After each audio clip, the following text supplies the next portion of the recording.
आपका कॉलेज का ID card, आपका आधार कार्ड और आपका एडमिट कार्ड अर्थात प्रवेश पत्र ये तो कंपल्सरी है, इसके बिना वहाँ पे आपका एंट्री नहीं हो पाएगा। बात करने वाले हैं इस वीडियो में बीटीपी बोर्ड परीक्षा के इंस्ट्रक्शंस अर्थात निर्देश के बारे में, किन-किन चीज़ों का आपको ख्याल रखना है, किन-किन चीज़ों का आपको पालन करना है, कौन-सी गलती आपको नहीं करनी है और बोर्ड परीक्षा की कॉपी आपको सही तरीके से कैसे लिखनी है। बहुत सारे बच्चों को चीज़ें तो मालूम रहता है लेकिन उनको लिखने का तरीका नहीं मालूम रहता है और उनको देखने को ये मिलता है कि जब उनका दोस्त वगैरह का जब रिजल्ट आता है, तो उनका दोस्त जो पढ़ने में कमज़ोर था, उनको ज़्यादा नंबर मिले होते हैं और उनको कम नंबर मिले होते हैं, जो बच्चा अच्छे से पढ़ता था क्योंकि उसको लिखने का तरीका नहीं मालूम था। तो सारी जानकारी आपको इस वीडियो के माध्यम से मिलने वाली है। वीडियो को ध्यान से देखेंगे, छोटा-सा वीडियो रहने वाला है, लेकिन आपके लिए काफ़ी ज़्यादा हेल्पफुल रहने वाला है, ठीक है? सबसे पहले तो सभी स्टूडेंट्स से रिक्वेस्ट है कि चैनल को सब्सक्राइब करके बेल आइकन को प्रेस करके ऑल पे क्लिक कर लेंगे और टेलीग्राम चैनल को जॉइन कर लेंगे और मेरी ओर से सभी प्यारे बच्चों को, सभी साथियों को बेस्ट ऑफ लक है, शुभकामनाएँ हैं कि आपका पेपर अच्छा खासा जाए और आपको अच्छे खासे मार्क्स एग्ज़ाम में मिले, ठीक है? तो सबसे पहले एक-एक चीज़ शुरू करते हैं और जितने भी फर्स्ट सेमेस्टर के बच्चे इस वीडियो को देख रहे हैं, अगर आपके नोट्स वगैरह तैयार नहीं है और मैंने प्री बोर्ड का जो आपका पेपर बनाया है, हर एक सब्जेक्ट के 2-2 और 3-3 सेट है। अगर आपने कुछ नहीं पढ़ा है, केवल उन सेट्स को आप तैयार करके चले जाते हैं एग्ज़ाम देने, तो निश्चित तौर पे जब भी आप पेपर देकर के आएँगे, मिलाएँगे,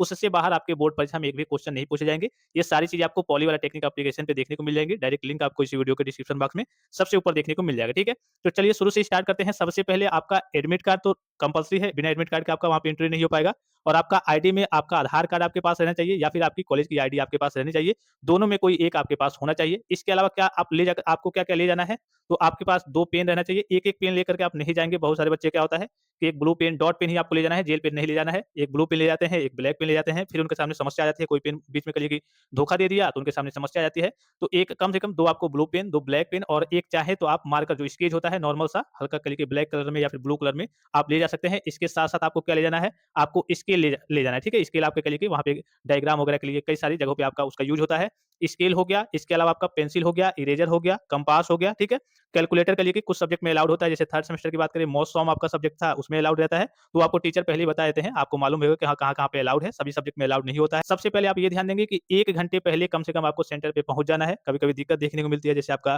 ट्रैफिक का प्रॉब्लम हो गया, बहुत सारी समस्याएँ कभी-कभी क्रिएट हो जाती हैं, तो आपको 1 घंटे पहले सेंटर पे चले जाना है। वॉच आप ले लेंगे नॉर्मल सा और प्रॉपर ड्रेस में जाएँगे, विदाउट ड्रेस में कोई बच्चा नहीं जाएगा। तो ये तो हो गया आपकी एंट्री के पहले की चीज़ें। अब एंट्री के बाद मान लीजिए कि आप इंटर कर गए, आप कल के क क्लास में चले गए जहाँ पे आपको बैठ कर के पेपर देना है। तो बैठते समय आपको किन बातों का ध्यान रखना है, आपको आगे-पीछे देख लेना है, कोई चीटिंग वाली चीज़ें तो नहीं है क्योंकि जब आपके अधिकारी वगैरह आएँगे, जाँच वगैरह होगी, अगर आपके पास चीट वगैरह पाया जाता है, आपके डेस्क पे कुछ फ़ॉर्मूला, कुछ चीज़ें लिखी होती हैं, तो आपको नुकसान होगा इसका, आपका टाइम भी वेस्ट होगा। चलिए बाद में कुछ नहीं भी होता है, अगर वो छोड़ देते हैं, तो आपका 15 मिनट मिनट के लिए कि या फिर 20 मिनट आपका टाइम वो वेस्ट कर देंगे, अर्थात आपसे पूछेंगे इधर-उधर की चीज़ें। तो इस बात का आपको पहले ही के लिए कि ख्याल रखना है, आस-पास चारों ओर देख लेना है और चीटिंग पे आपको बिल्कुल भी फोकस नहीं करना है, ना ही कोई चीटिंग की चीज़ें आपको लेकर के जानी है। इस बात का आपको विशेष ख्याल रखना है क्योंकि आपका माइंड टेंशन में रहेगा और जो चीज़ आपको याद होगा, वो भी चीज़ आप भूल जाएँगे। फिर अगर आप पकड़े जाते हैं चीटिंग करते हुए, कोई भी चीज़ ले जाते हैं, आपके कहिए कि पॉकेट में एक कहिए कि सादा पेज भी पाया जाता है, तो इस केस में डायरेक्टली आपके ऊपर यूएफएम लगा दिया जाएगा, अर्थात उस सब्जेक्ट में डायरेक्ट आपको फेल कर दिया जाएगा, कोई सुनवाई नहीं होती है, बी2पी में आपका डायरेक्ट यूएफएम लग जाता है, ठीक है? कॉपी आपको अच्छे से भरना है, कॉपी अच्छे से भरने से मतलब क्या है, आपका जो फर्स्ट पेज पे जो आपको डिटेल्स फिल अप करना होता है, उसमें काट-पीट नहीं करनी है, ध्यान से भरना है, जो चीज़ पूछा गया है वही भरना है। आप यूट्यूब पे सर्च कर लेंगे कि बी2पी बोर्ड कॉपी कैसे भरें, बाय पॉली वाला टेक्निक मैंने आपको 2-3 दिन पहले वीडियो प्रोवाइड किया था, जो नई कॉपी आई है उसका, कि आपको फर्स्ट पेज पे डिटेल्स वगैरह कैसे फिल अप करने होते हैं। अगर आप गलत तरीके से फिल अप करते हैं, तो आपकी कॉपी वगैरह आगे चल के कहीं सही तरीके से जाँच नहीं हो पाती है या फिर आपका आगे चल के रिजल्ट भी रुक जाता है, सभी बच्चों का आ जाता है, आपका लेट से आता है, तो इस बात का आपको आपको इस बात का विशेष ख्याल रखना है, ठीक है? उसके बाद से जो सेक्शन आपको आप मान लीजिए कि आपने कॉपी भर लिया, अब आपको पेपर मिल गया, तो जो सेक्शन आपको सबसे अच्छे से आता होगा, जैसे मान लीजिए कि पार्ट ए हो गया, इसमें 5 क्वेश्चन दिए हैं, पार्ट बी में 5 क्वेश्चन, एग्जांपल के लिए मैं बता रहा हूँ, पार्ट सी में 5 क्वेश्चन, पार्ट पार्ट डी में आपके 5 क्वेश्चन, तो मान लीजिए कि पार्ट ए आपको सही तरीके से नहीं आ रहा, उसमें 2 ही क्वेश्चन आ रहे हैं या फिर 1 ही क्वेश्चन आ रहा है, तो आपको जो भी part, part B, part C, part D जिसमें भी आपको अच्छे खासे तरीके से आ रहा होगा, उसको स्टार्ट करेंगे क्योंकि first impression is the last impression. अगर पहला ही क्वेश्चन आप गलत तरीके से करते हैं, सपोज़ कीजिए कि कोई सेक्शन आपने स्टार्ट कर दिया, मान लीजिए कि आपने एक सेक्शन स्टार्ट कर दिया पहला ही और उसका पहला क्वेश्चन आप कर रहे हैं और पहले क्वेश्चन का आंसर आपको सटीक तरीके से, सही तरीके से मालूम नहीं है, तो जब भी आपका कॉपी का लेके एग्जामिनर चेक करेगा, तो उसको उसको अच्छा नहीं लगेगा, पहला ही क्वेश्चन भाई आपका गड़बड़ रहेगा। उसको लग जाएगा कि हाँ, ये बच्चा पहला ही क्वेश्चन जोड़ के लिखा है, इधर-उधर तरीके से लिखा है,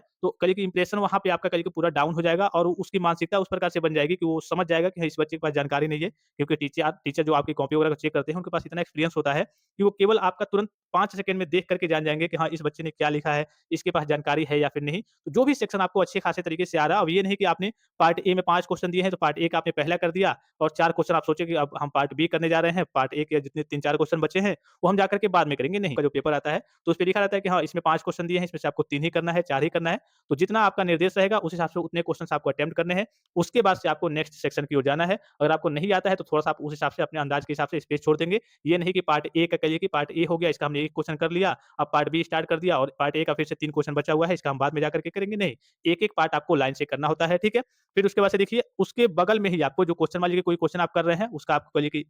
रफ वगैरह करना है, तो उसके बगल में ही आप रफ कर लेंगे, कोई दिक्कत नहीं है। बगल में रफ करने से क्या फ़ायदा होता है, जब भी एग्ज़ामिनर आपकी कॉपी को चेक करेगा, तो उसे कहिए कि ये समझ में आएगा, उसे लगेगा कि हाँ, बच्चे ने रफ किया है, फिर कहिए कि उस चीज़ को यहाँ पे सही तरीके से लिखा है, तो उसमें नंबर मिलने के चांसेस ज़्यादा रहते हैं। अगर आप रफ वगैरह नहीं करते हैं, जैसे मैथमेटिक्स हो गया, रफ नहीं करते हैं, तो उनको लगेगा कि हाँ, बच्चा कहीं से नकल या फिर चीटिंग करके लिखा है, इतना बड़ा मल्टीप्लाई था, इसने डायरेक्ट ऐसे-कैसे कर दिया है, तो रफ वगैरह बगल में ही रफ करेंगे। आप लेफ्ट साइड में या फिर राइट साइड में, लेफ्ट साइड में करेंगे, लेफ्ट पेज पे आप रफ कर देंगे, ऊपर रफ कार्य हेतु लिख करके उसको काट देंगे लास्ट में, जब भी आप रफ कर लेंगे और एक साइड में आप फेयर करते चलेंगे। अर्थात कहने का मतलब है कि आप बगल में रफ करते हैं, थोड़ा-सा बेटर रहता है, ठीक है? ज़्यादा काट-पीट आपको नहीं करना है, सुंदर और सही तरीके से लिखना है। राइटिंग अच्छी अगर आपकी नहीं है, अच्छी है तो अच्छी बात है, नहीं है तो आपको थोड़ा-सा दूर-दूर लिखना है कि एग्ज़ामिनर जब आपकी कॉपी चेक करे, तो उसको पढ़ने में कोई दुविधा, कोई परेशानी, कोई समस्या ना हो। फिर पर्याप्त हेडिंग बना करके लिखना है। क्वेश्चन आपसे कोई पूछा गया है, अगर उसमें जितने हेडिंग बन सकते हैं, तो हेडिंग आपको सही तरीके से देना है। हेडिंग देने से क्या फ़ायदा होगा, जैसे कोई टॉपिक हो गया आपका, उसमें मान लीजिए कि सपोज़ कीजिए कि 3-4 हेडिंग है। हेडिंग अगर अगर आपको याद है, तो उससे आपका टॉपिक भी और जो क्वेश्चन का कहिए कि लंबाई है, मतलब कि आपका जो पेज कहिए कि भरना होता है, वो भी थोड़ा-सा ज़्यादा भर जाएगा। अगर आप हेडिंग नहीं देते हैं, एक ही में चीज़ों को मिक्स करके लिख देते हैं,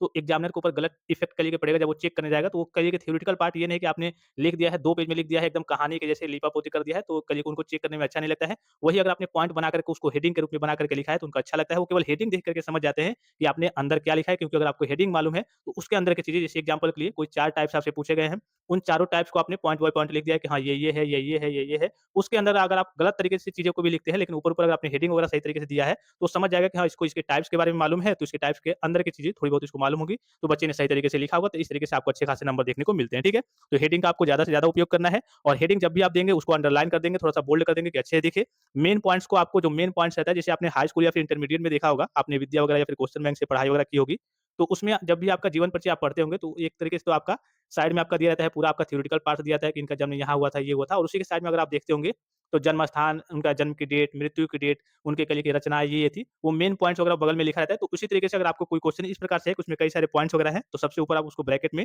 मेन पॉइंट्स करके लिख देंगे, तो जब एग्जामिनर आपकी कॉपी चेक करेगा, तो आपके थ्योरेटिकल पार्ट्स वगैरह को कहिए कि देखने ही नहीं जाएगा, वो कहिए कि आपके मेन पॉइंट्स को देख करके समझ जाएगा कि हाँ, इस बच्चे के पास जानकारी है, इसने पूरी चीज़ों को सही तरीके से लिखा होगा। तो ये भी काम आप कर सकते हैं, ठीक है? मेन पॉइंट्स को आप क्या कर सकते हैं, डार्क तरीके से लिख सकते हैं, फिर ब्रैकेट में करके ऊपर लिख सकते हैं। एक-एक नंबर वाले क्वेश्चन में उत्तर को जोड़ करके आपको नहीं लिखना होता है।